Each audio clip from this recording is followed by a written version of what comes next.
Hey guys, Zach Bowles here, co-owner and co-founder of Game and Thriving. Happy to be here with you today. In this video, I want to talk to you about the most important factor in creating success in dating and relationships, because it's probably not what you think. So before I dive in, if you're joining me live or catching the replay, please say hi down in the comments below. I love interacting with you and engaging with you as I make these videos. So please type some questions in the comments. Whether it's live or the replay, I'll circle back.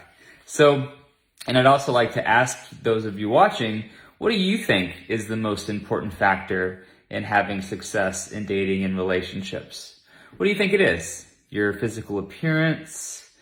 Do you think it's how much money you make? Do you think it's using the right strategy on the dating apps, or which dating app or platform you're using? Type in the chat. What do you think is the most important factor in having success, especially in dating? What do you believe it is?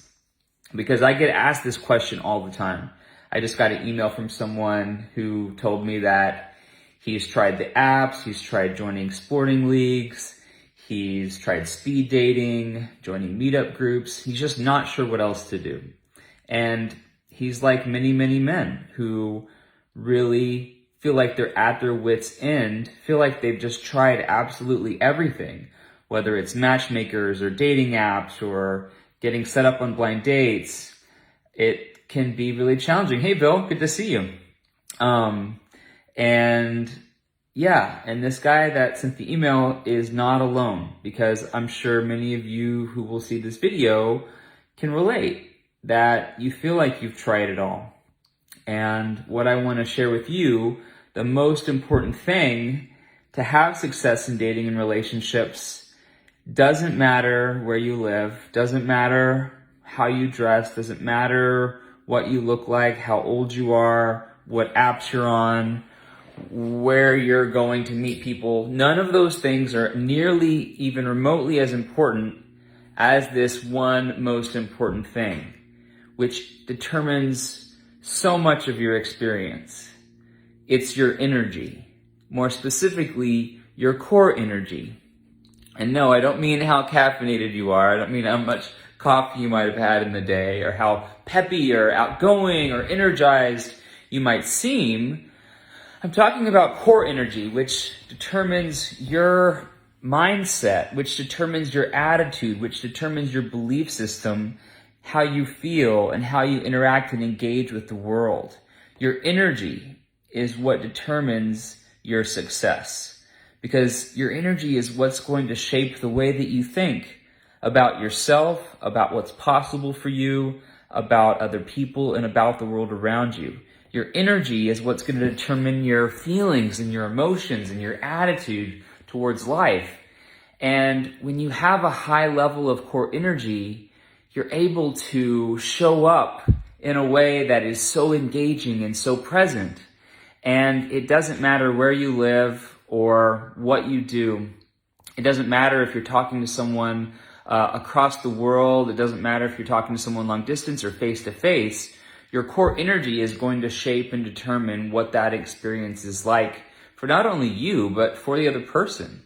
And no, not everyone is going to pick up what we're putting down, but when we have a high level of core energy, we're able to step into opportunities and possibilities. We're able to be engaging and present with whomever we're speaking with. And this, my friends, is the most attractive quality. It's what helps us trust ourselves, trust our value, and trust our worth. Again, no matter what type of way we look or how we dress or where we live or what we do, our core energy is going to shape our belief system about our worthiness and our value. And when we have high levels of energy, what we call energetic attraction, it's what's going to help you have that confidence when you're engaging with people. It's what's going to determine your success when you're using the dating apps, when you're going to social events, when you're engaging with anyone, anywhere, anytime, because your energy is... So let me give you an example.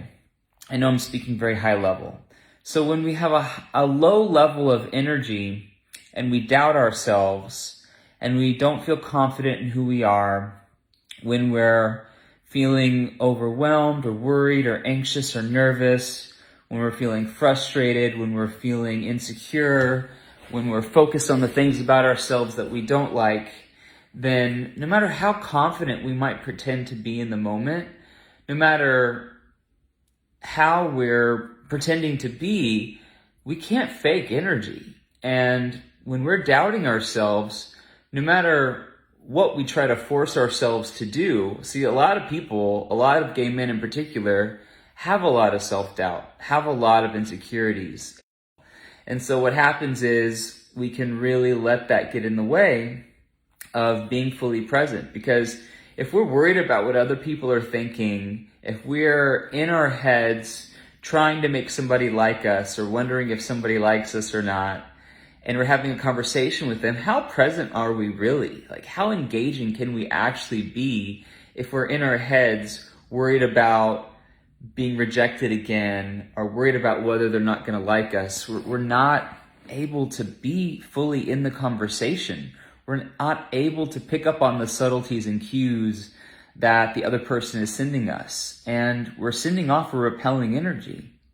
And this is also going to be felt in the dating apps. If you're believing that, man, all the guys on these dating apps just want to hook up, all these guys on the dating apps are catfishers or scammers or looking for something different, but yet you still try to use these tools to engage with people, you're still going to have a shitty attitude when you're sending messages, and people are going to feel it. It sends out a repelling energy. And when you don't hear back right away, or when someone turns out to be a catfisher or a ghoster or a scammer, it's just going to reinforce your negative beliefs. And this all happens from a low frequency, a low vibration. But when we learn how to raise our core energy and we learn how to maintain it and sustain it at a high level, we're able to show up with such a different perspective, such a different mindset, such a different attitude. And we're able to trust in our ability to create the life and love and relationships that we desire. We're able to engage with people and be fully present and believe in ourselves and share ourselves. We're able to take risks and take chances and try things that we may have never tried before. And this level of excitement and engagement and presence is such a beautiful thing when we're engaging in dating and once we're in a relationship. All of these things are required for us to have deep and meaningful connections. Because if you're in a low vibration, you're guarded and you're not trusting and you're not open. But when you're able to raise your energy to high levels, and there are very different levels of energy that I teach all of my one-on-one and group clients, it's able to really practice that emotional intelligence, which is deciding how we want to respond to any circumstance that we're experiencing. And from that place, we're able to create the outcomes that we desire. If we're in a low frequency, we're almost looking for proof or evidence that we can't have what we want. We don't do it intentionally, but it's something subconsciously we do. But when we trust in ourselves and our ability to create the life and connections that we desire, then nothing is going to get in our way. And we're able to step out into the great unknown with curiosity and joy and excitement and passion and presence. And we're able to make connections with people that our lower energetic selves might have talked us out of approaching or engaging. Just like when I met Andrew. If I was in a low vibration thinking, you know what, I'm HIV positive, this buff, ripped, muscular guy that I thought was so attractive and so amazing when I had a conversation with him, if I would have let myself feed into my doubts, I would have never engaged with him. I would have told myself, oh, that guy's out of my league. He looks younger than me. I don't even know if he's gay. You know, I'm better off just staying safe. But fortunately, at that point in my life, I was in a very high vibration and I was able to maintain it. And I stepped into that energy when I introduced myself to Andrew and started a conversation with him. And that's what I brought to that interaction. And that's what sparked our relationship and our friendship and then relationship, because I was in a high vibration and I learned how to do that through a lot of trial and error. It took me a really long time, but it actually doesn't have to be that hard. I know what I'm speaking to is very high level, but it's actually very practical and there's a science behind it. When we are experiencing overwhelm or stress or distress, our brain tells the body to release catabolic hormones like adrenaline and cortisol that are designed to put us in fight or flight mode and help us push through the stress. This is what causes us to, step into survival mode, avoidance. And this is what blocks us from really being able to think clearly and be confident and believe in ourselves. But when we're able to learn how to release that type of energy and step into a higher vibration, then we get to experience the joys and freedoms of just being ourselves and trusting in ourselves to take risks, to take chances, to reach out to people, to engage with the world. And it's such a beautiful thing. If this is resonating with you, type energy in the chat.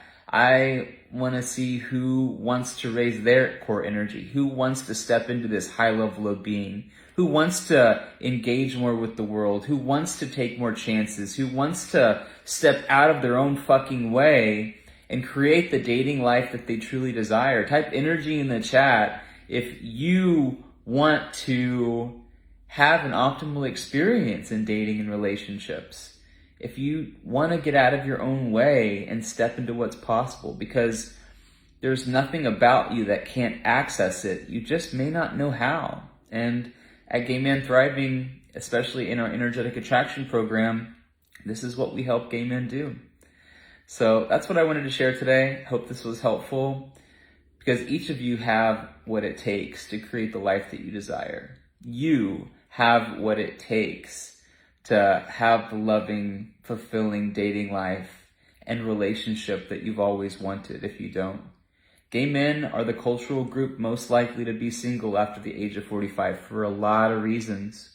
But there's nothing you've experienced that you can't work through and overcome. It's never too late. It's never hopeless. And you can have the life that you desire. Trust me.